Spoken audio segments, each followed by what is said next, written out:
Yeah, I keep forgetting that I can record this without having to be so close. I was watching Scap Attack, and he was talking about his defensive wing shares. He was talking about LeBron and this video. I just got this. We just got this TV. I've had the same TV for like 9 years. Had to find the mute button. So I just got the perfect analogy of people that say LeBron's the best basketball player ever. And when I say basketball, I mean like anybody that's ever lived, not just the NBA. Like, for example, I'm a better rapper than Drake. Well, why did I say that? Because I freestyle. I don't write anything down. That's real rap. Real rap, real hip hop is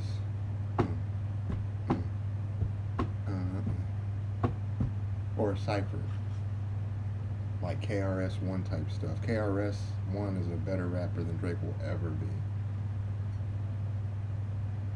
Y'all are caught up in the hype, just like with LeBron. You're caught up in the hype, but you're not. Your perception of greatness is skewed, but because you're not brainwashed initially, but out of happenstance, you end up going with the lesser of the, I guess you would say, greater person. You go with the less greater person than you do with the greater person that's better than the less person that's trying to habitually line step and say they're great. So, anyways,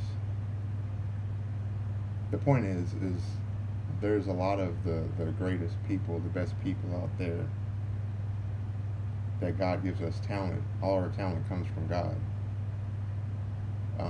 It's God-given talent, like being able to dunk or jump 50 inches. That's God-given talent. Why? Because only like not even a percentage point of people can do it.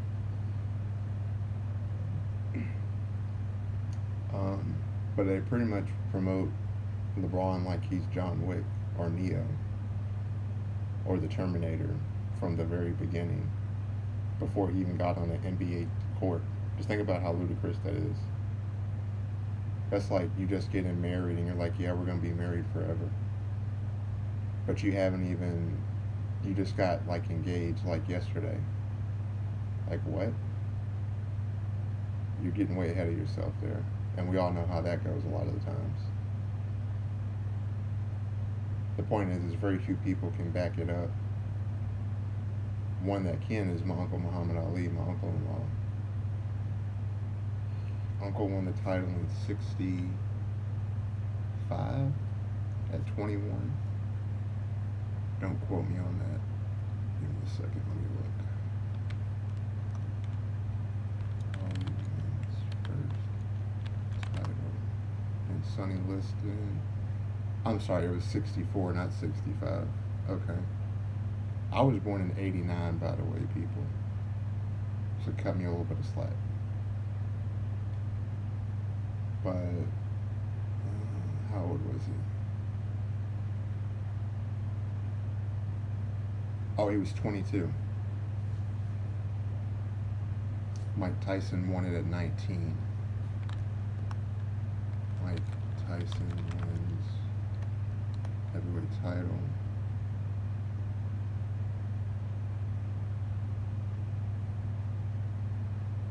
Oh, he was 20.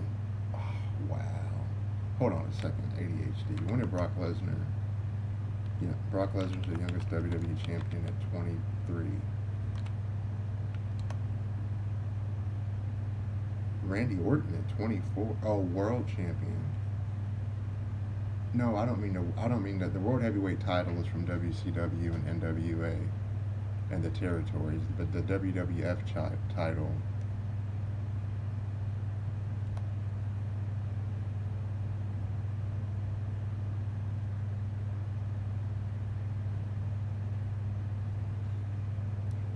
The Big Show, aka Paul White, known as the Giant in WCW, won it at 23.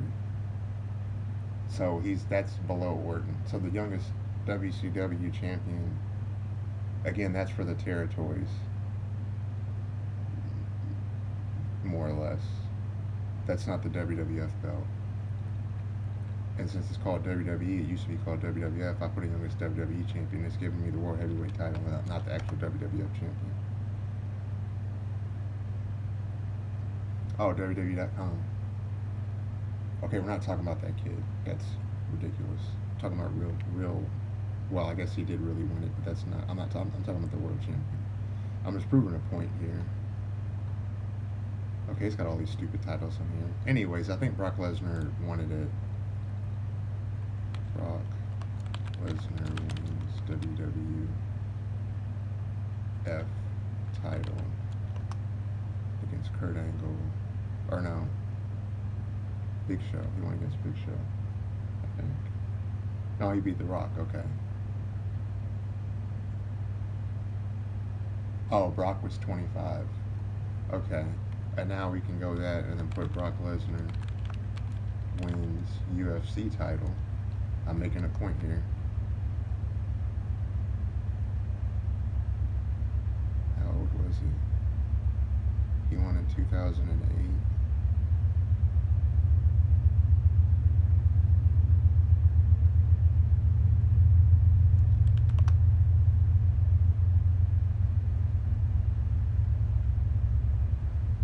He won the title at 31. This is real life. This is UFC. The first UFC with the Gracie dude. I think Hoist Gracie. Not Rory. I think it's Hoist Gracie. I think that's their dad. I can't remember. But anyway, the OG Brazilian dude. Shout out to Brazil. That had the gi and the he beat Ken Shamrock, who was a legitimate UFC great. WWF great also. But anyway, the first UFC was like, let's put all the fighters of the styles of fights in the world together and see who wins. And I think it's Brazilian Jiu-Jitsu, if I'm not mistaken. Yeah, Joe Rogan's always, yeah, he does Jiu-Jitsu. It's the holds. What's his name? The white dude that looks like he's 50, but he's like 35. Not Gordon Ramsay. Gordon Ryan. He's 29. I'm 35. Am I 35? How old am I? Am I 36? I don't know how old I am. I'm 35 or 36. And no, I'm not joking. I really can't think right now. But he's 29. His age confused me. Confused my own age. But he is the best jiu-jitsu grappler or wrestler ever. And his record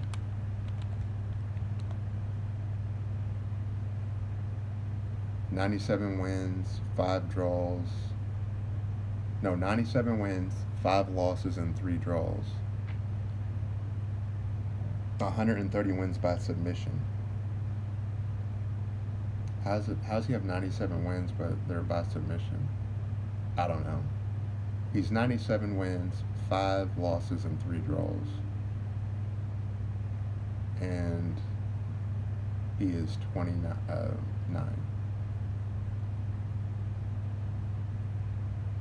See if I can see when he won his first title. Now this is the best ever, and he's a super heavyweight at 240 pounds. When I got real sick during lockdown, I got up from 165 in weight, my normal weight, 175, my heaviest weight. No heavier than 185. Went from 185 up to 260.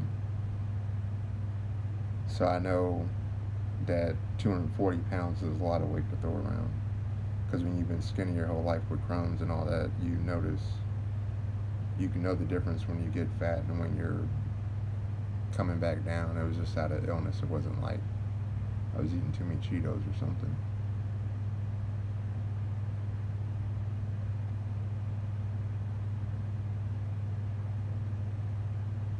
So he won his first title in 2016. Or no, he won his first title in 2014, it looks like. Championship. Yeah. So if he won in 2014 and he's 29, That was 11 years ago. So he won his first title at 18, I think. So that's the greatest of all time right there. Just like my Uncle Muhammad. Exact same. Except Gordon won his title earlier. So Gordon won his first title at 18. Uncle Muhammad won his at 22.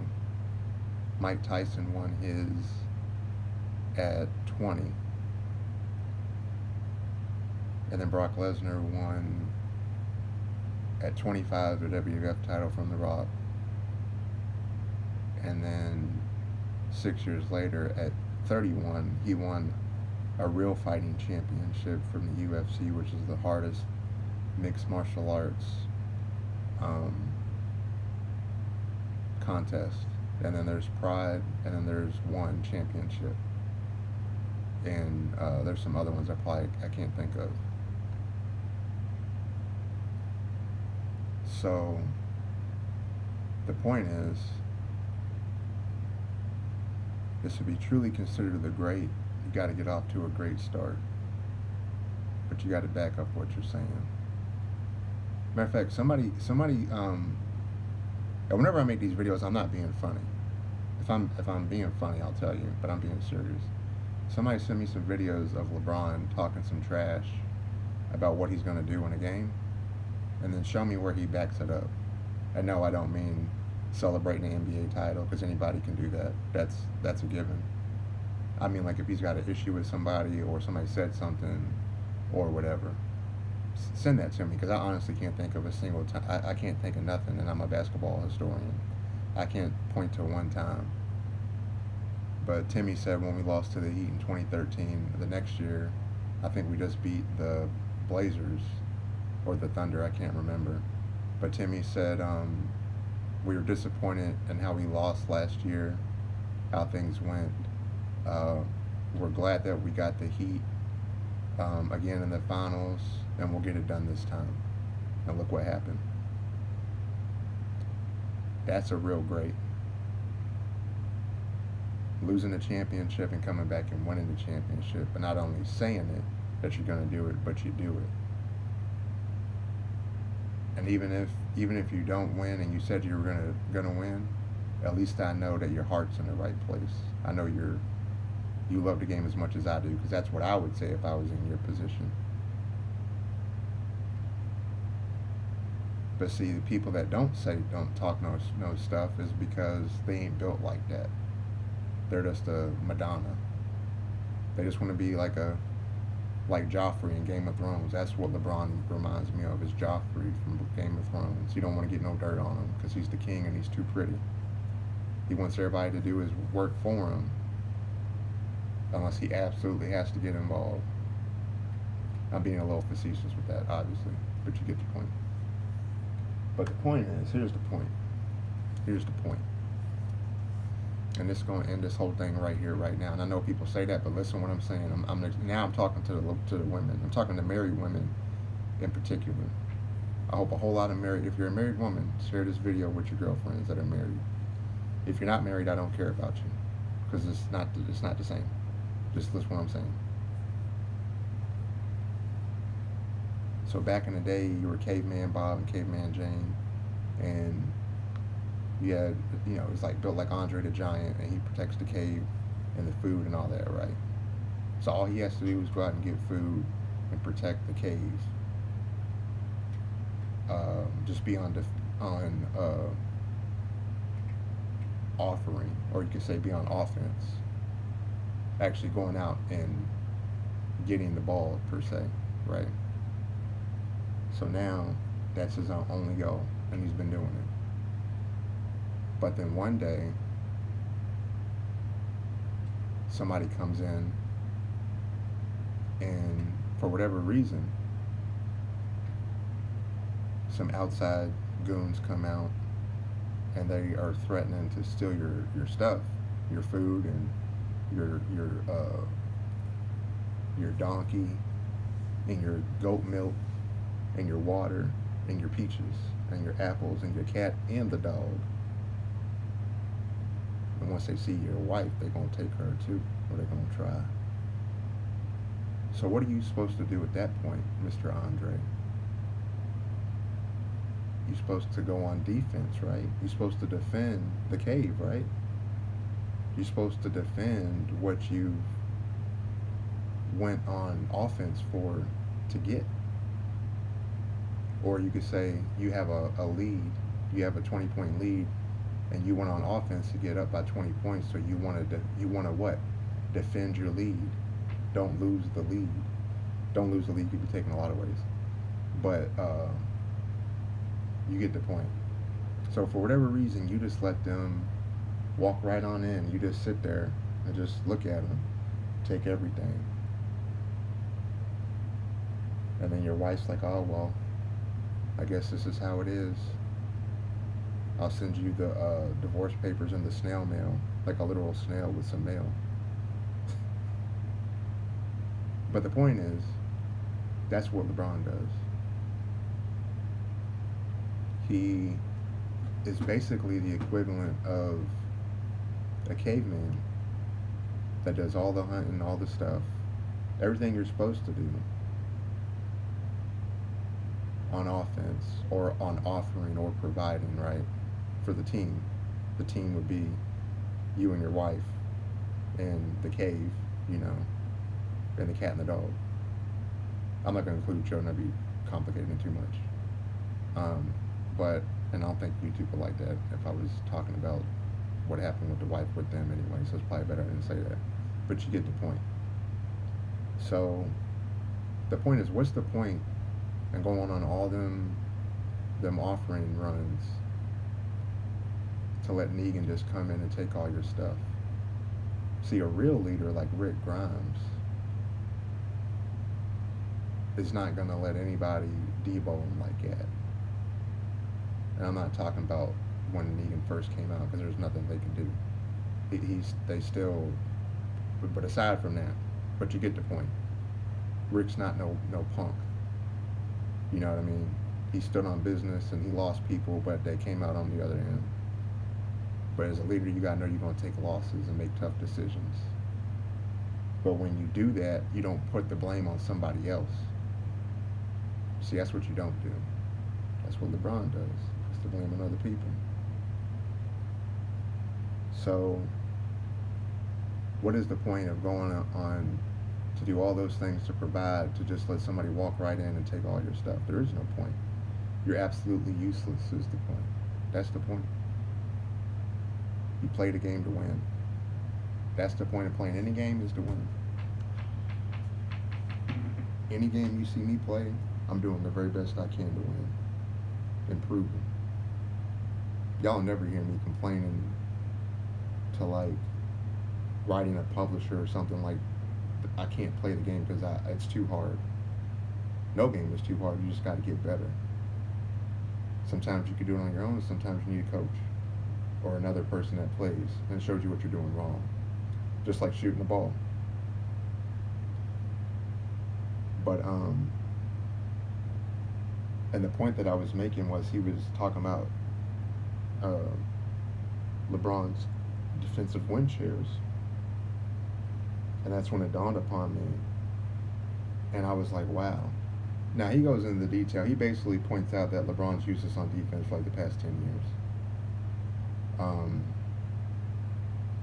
And if you've ever played basketball with anybody that's extremely athletic and gifted by God Almighty, I don't mean Lucifer. You know, God, the Lord blessed them with those gifts in basketball. They can shoot everywhere, they can jump, they can hit free throws, they can pass, they can do everything. But they're like, no, I don't feel like it today. Well, LeBron's had a whole lot of I don't feel like it today on defense. And I'm going to end the video by saying this. Defensive win shares all time. I think it's Tim Duncan. I'm almost positive Timmy's number 1. Let me check. Oh.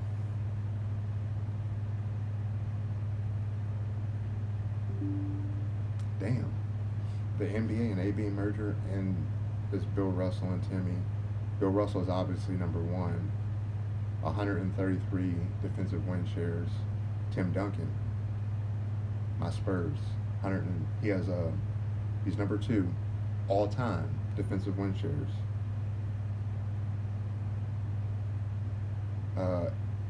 Bill Russell has a 133.62 win shares. Timmy has 106.34 win shares. Artis Gilmore, a Spur, he's second in the ABA, 38.97. Artis Gilmore was 7'2",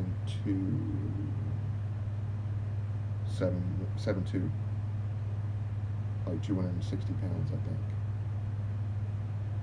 And then you got number 3 is the great Kareem Abdul-Jabbar, the captain. Number 4 is Hakeem the Dream Olajuwon. Number 5, shockingly, is Wilt Chamberlain.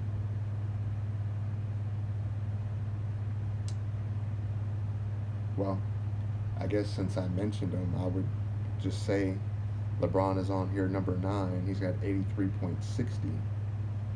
But that's in like when he was that's when he's trying is the point. But like the last 8 or 10 years, he's averaged like 3 a season is what Scap said. So if you look at 133 and 106 at the very top, and you divide that over the amount of seasons they played, that's a whole lot of effort. Defense is about one thing: effort. You could be a midget. I don't know what the right word is to say, or a short person, a little person. I call myself short, comparable to a midget, even though because my dad was 6'4", right? So when I play basketball with guys that are 6'4", I'm short because I was born premature and I had health issues, so I was never going to be as tall as my dad. That's why I say I'm short. So me and my little people, we are the same. Not literally, physically, but mentally. I'm as short as y'all are in stature, physically, literally, in my mind. But I play like I'm 6'4", see? Just because I don't just throw my hands up in the air in the corner like, oh, I got to guard a guy that's 6'6", 6'7". Always got to guard the tallest person. Every single time. But do I complain? No, I'll play the fucking game. I know I'm going to catch elbows, and I'm going to get hit in the nuts, I'm going to get shouldered, all that. But I'm not no hoe. It's called playing man ball. I haven't played basketball since my rec in 26. I ain't played basketball in 9 years. I'm in a different state now, in Illinois. I'm gonna find a park. I'm gonna find somewhere to play indoors. I'm gonna record the whole game. Then you come back and watch this video, and put them both together. This would be, I guess, part 1. What is it? The monologue, epilogue? I don't know. The first part of the damn book, whatever that is. It'll be the first part of the book, and the video essay thingy. And I'm gonna show y'all real basketball. None of that bitch shit at all. None of it. Sorry, I'm cussing, but I be getting in it. That's how I talk when I see when I'm talking like this. That's how I play. That's my mentality already. I'm already amped up, and I ain't got no ball in my hand. I ain't even touched a court in 9 years, and I'm more hyped to play than LeBron is. And he's blessed to play in the best league in the world. There's like 33 NBA teams, and there's only about 500 people on that roster out of the billions of people alive. This shows you the type of talent that's in the NBA. So the best in the world all play in the NBA. Now, some of them may not be in the NBA because they're overseas or something, but that's on them. All they got to do is apply for the draft, and they'll get in. You know, like if Luka Doncic wasn't in the NBA, he could just go from Slovenia and apply and tell his agent or whatever, and then he could get drafted. But if he was still over there, then that's on him. It's not that he's not welcome, it's just he hasn't applied to come in yet. David Robinson's number 11. Okay, let me stop. But anyway, the point is, y'all, in basketball, in basketball only is what I'm talking about. 5-on-5 is what it is. And if listen, just listen. If you don't guard your man and you just let him go by you literally, or if you just stop wherever you're at on the court and let the man that you're supposed to be guarding score, you're totally useless. I don't care who you are. I don't care if you're Michael Jordan. I don't care who you are. You're totally useless. You're absolute garbage. You need to go on the bench and think about what you did. You suck. I don't care if you're Pee Wee League, high school, college, Girl Scouts, Boy Scouts, in your church game, at home, and a little toddler's trying to guard another toddler, and no, I'm just joking. No, the kids are okay. The kids can play how they play. They don't know no better. God bless them. Little Eno babies. Well, speaking of Eno, I was joking. But anyway, if you don't guard your man on defense, you're totally useless. That's a fact. There is no defending that.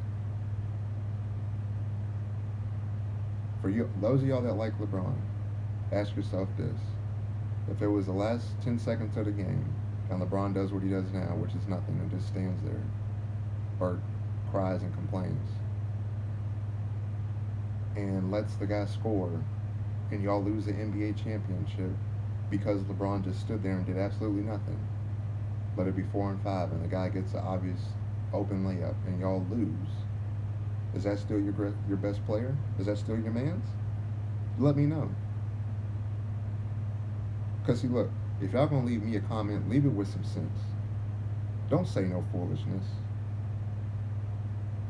I'm asking a serious question. If LeBron left his man wide open in the last 10 seconds of the NBA Finals, and he let the guy score, because that's what he does. He doesn't play defense at all. He just stands there. Anybody that's ever played anybody like that knows how frustrating that is. That'll make you not ever want to play with somebody again or even let them in the gym. Like, man, you ain't using my guest pass. Like that. Yeah. You let me know. But essentially, and I didn't forget about you ladies. This is what it was. LeBron is the equivalent of this right here, ladies. And tell me if I'm lying. But let's say your husband is a server, and he makes $1 million a night. I'm just making something up. So he goes out there. He's on the offense. He's bringing home the offering per se, like we said. He brings back $1 million in cash every night. And by the end of the week, you got $7 million. Right? And then one day, the robber man comes over, or the trickster man. Let's say the robber man. The robber man and the robber woman come over. They're like, hey, we heard you got $7 million in cash here. We want it. And he just says, oh, well, come on in. It ain't no big deal to me. I don't care. And he just comes in and takes all your money. And y'all needed that money to pay your house off and this and that. And they're gone. And everything's taken. Just like that. All because you have a man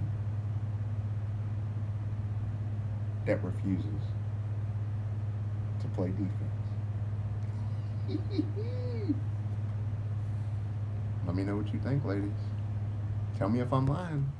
Tell me if y'all gonna marry or stay married to a man that refuses to protect you. I'm being dead. I'm not joking. I'm talking life and death stuff. I'm talking about we talked to Paulisha last week and we don't know where she at. I'm serious. Share this video. It's my rant. Let me know what you think, ladies. If there's any woman that says, oh, I'll marry a man like that, we revoking your woman card for a period of time. Indefinitely. Because you tripping. We out.